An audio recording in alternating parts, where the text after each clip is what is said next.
నమస్కారం STV news కు స్వాగతం. నా పేరు రజిత. ముందుగా ముఖ్యాంశాలు.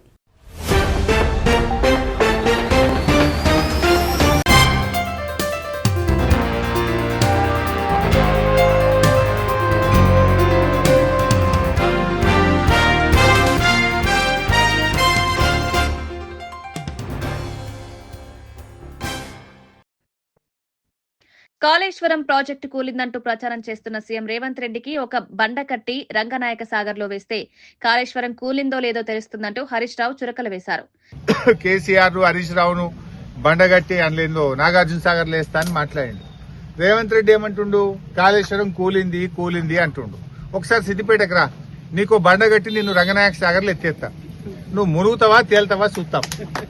మరి కాళేశ్వరం కూలిందా తేలిందా గప్పుడు తెలుస్తుంది. అలా నిండా నీళ్లుంటే కాళేశ్వరం మంచిగుంటే నువ్వు మునిగిపోతావు, నీళ్లు లేకపోతే కాళేశ్వరం కూలిపోతే నువ్వు తేలాలి. మరి నువ్వు కూలిందా కాళేశ్వరం కూలలేదా అంటే నిన్నో బండగట్టి రంగనాయక సాగర్లు ఎత్తేస్తే కాళేశ్వరం నిజంగా కూలిందా, కాళేశ్వరం కింద బంగారం లాంటి పంటలు బండి రైతులు బతుకుతున్నారా అర్థమవుతుంది. మొన్న ఆదిలాబాద్ పోయి కాళేశ్వరం కూలింది అంటాడు. ఇలా రంగనాయక సాగరు, మల్లన్న సాగరు, కొండపోచమ్మ సాగర్ కాళేశ్వరం కాదా? దాంట్లో నిండా నీళ్లు లేవా? కాలువల కింద బంగారం వల్ల యాసంగి పంటకు మా రైతులు నార్లు బోస్తలేరా? అన్ని అబద్దాలు. ప్రతిపక్షంలో అబద్దాలు, అధికారంలో కూడా అవే చిల్లర మాటలు మాట్లాడుతూ ఉన్నాడు.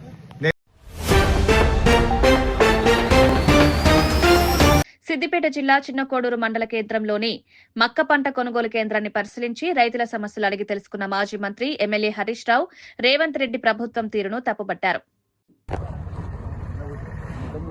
రేవంత్ రెడ్డి మాట్లాడితే రైతు ప్రభుత్వం అని మాట్లాడుతున్నాడు. ఇవాళ రాష్ట్ర వ్యాప్తంగా 49,000 మంది రైతుల దగ్గర మార్కెట్ ద్వారా మక్కలు కొన్నారు. దాదాపు 450 కోట్ల రూపాయలు ఈ రాష్ట్ర ప్రభుత్వం మక్కల రైతులకు చెల్లింపులు బకాయి పడ్డది. ఉత్తమ్ కుమార్ రెడ్డి, రేవంత్ రెడ్డి గారు మాట్లాడినప్పుడల్లా మేము 48 గంటల్లో రైతులకు డబ్బులు ఇస్తున్నాం, పంట కొన్న 2 రోజుల్లోనే రైతుల అకౌంట్లలో డబ్బులు పడతాయని హైదరాబాద్ లో కూర్చొని మాట్లాడుతూ ఉన్నారు. నేను మాట్లాడుతున్నది మక్కల కొనుగోలు కేంద్రం దగ్గర రైతుల మధ్య నిలబడి మాట్లాడుతున్నాను. 50 రోజులైంది మక్కలమ్మి. 50 రోజులైనా మక్కలమ్మిన డబ్బులకు ఈ రోజు కూడా డబ్బులు రావడం లేదు. రెక్కలు ముక్కలు చేసుకొని మక్కలు పండిస్తే ఇవాళ వరకు పైసలు రాని పరిస్థితి ఏర్పడ్డది. నేను అడుగుతా ఉన్నాను రేవంత్ రెడ్డి గారిని, ఇప్పుడు యాసంగి పంటకు మళ్ళీ విత్తనాలు కొనుక్కోవాలి, దుక్కి దున్నాలి, ఎరువు కావాలి, డబ్బులు కావాలి కదా పాపం రైతులకు. నువ్వు 50 రోజులైనా డబ్బులు ఇవ్వకపోవడం వల్ల ఏం చేస్తున్నారు రైతులు? గవర్నమెంట్ ఇస్తుందో ఇయ్యదో లేట్ అవుతుందని చెప్పి చాలా మంది రైతులు ఇవాళ మద్దతు ధర కంటే తక్కువ 300-400 రూపాయలు తక్కువకు 2,000కు ఓపెన్ మార్కెట్లో అమ్ముతా ఉన్నారు. గవర్నమెంట్ సెంటర్లో అమ్మితే 50 రోజులైంది ఇప్పటిదాకా డబ్బులు రావడం లేదు, యాసంగి పంటకు పెట్టుబడికి డబ్బులు లేవు అని చెప్పి రైతులు ఇలా ఆందోళన చెందుతా ఉన్నారు. దయచేసి వెంటనే మొక్కజొన్న రైతులకు రాష్ట్ర వ్యాప్తంగా బకాయి పడ్డ 450 కోట్ల రూపాయలు చెల్లించాలని బీఆర్ఎస్ పార్టీ పక్షాన్ని డిమాండ్ చేస్తా ఉన్నా. హైదరాబాద్ లో హైడ్రా కూల్చివేతలు కొనసాగుతూనే ఉన్నాయి. నోటీసులు ఇవ్వకుండా, ఒక్క మాట చెప్పకుండా హైడ్రా అధికారులు వచ్చి ఇల్లు కూలగొట్టారంటూ బాధితులు లబోదిబోమంటున్నారు. మల్లాపూర్ హైడ్రా బాధితురాలు ఇలా ఆవేదన వెలిబుచ్చారు. ఏం ఆధారం ఏం చూపిస్తారో చూపిమ్మనండి. ఎట్లా ఏడవకుండా ఉంటామన్నా ఇంట్లో చేస్తే మా బాధే మాకు ఎవరు చెప్పాలి. కనీసం నోటీస్ కూడా లేదు, ఏది లేని చేసి ఎట్లా చేయాలి మేము?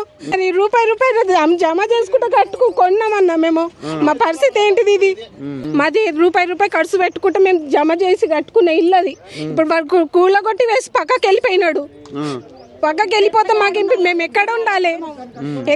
ఇప్పుడు ఈ చీకట్లో ఏం లేదు, ఆధారమే లేదు మాకు. ఇప్పుడు మొత్తం రోడ్డు పైన మాది.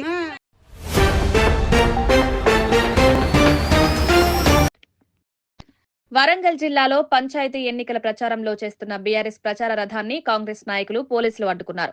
కాంగ్రెస్ ఎమ్మెల్యే కేఆర్ నాగరాజు నియోజకవర్గం వర్ధన్నపేటలోని పర్వతగిరి మండలం ఏనుగల్లు గ్రామంలో ప్రచారం చేస్తున్న బీఆర్ఎస్ ప్రచార రథాన్ని అడ్డుకుని గ్రామంలో కాంగ్రెస్ ప్రచారం అయిపోయే వరకు బీఆర్ఎస్ ప్రచార రథం తిరగకూడదని పోలీసులు హుకుం చేశారు.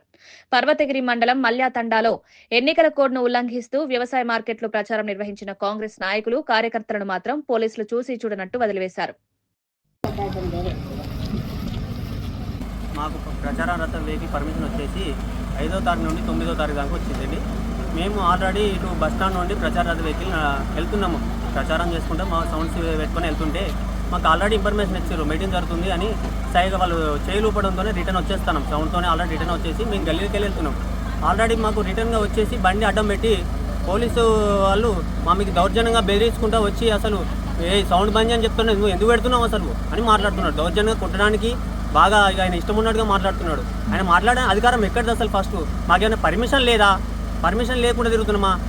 అధికార పార్టీ వాళ్ళు సపోర్టు అని గవర్నమెంట్ వాళ్ళది ఉన్నదని ఇట్లా మన బెదిరియడానికి సిద్ధంగా వచ్చిండా?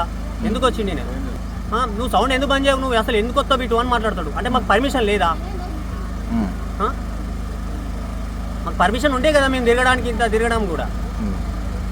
బండి సౌండ్ బంద్ చేయ అంటున్నాడు. ఫస్ట్ మీరు సౌండ్ బంద్ చేయి, నువ్వు సౌండ్ పెట్టద్దు అని అంటాడు. మేము ప్రచారం చేసుకునడానికి హక్కు లేదా? మాకు అసలు స్వేచ్ఛ లేదా?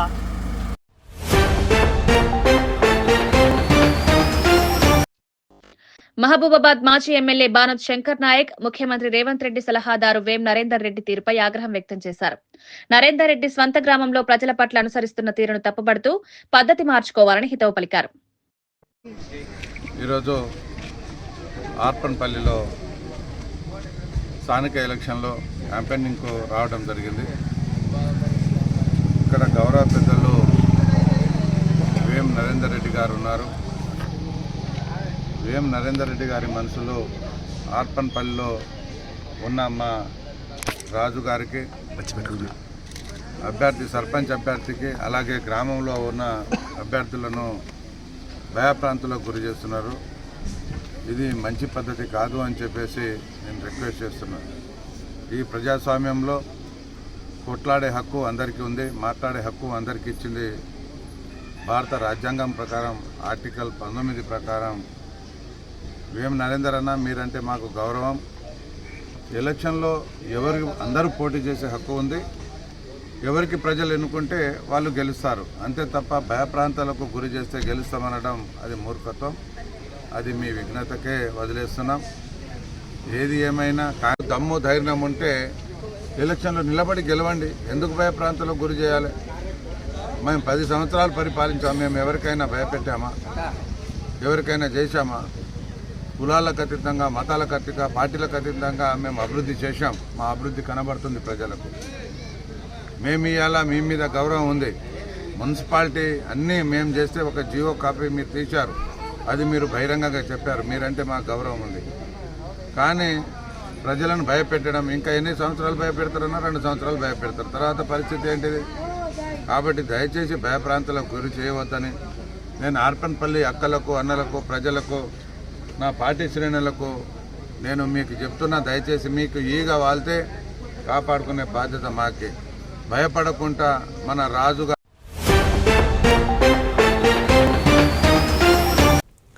వార్తలు ముగించే ముందు ముఖ్యాంశాలు మరోసారి చూద్దాం. సమగ్ర సమాచార శ్రవంతికై చూస్తూనే ఉండండి ఎస్టీవీ న్యూస్. ఇవి ఇప్పటివరకున్న అప్డేట్స్. మరో బులెటిన్లో మళ్ళీ కలుసుకుందాం. నమస్కారం. మేము చేసే వీడియోస్ మీకు నచ్చినట్లయితే లైక్ చేయండి. అలాగే మరిన్ని ఇంట్రెస్టింగ్ అప్డేట్స్ కోసం మా ఎస్టీవీ తెలుగు ఛానల్ ని సబ్స్క్రైబ్ చేసుకోండి.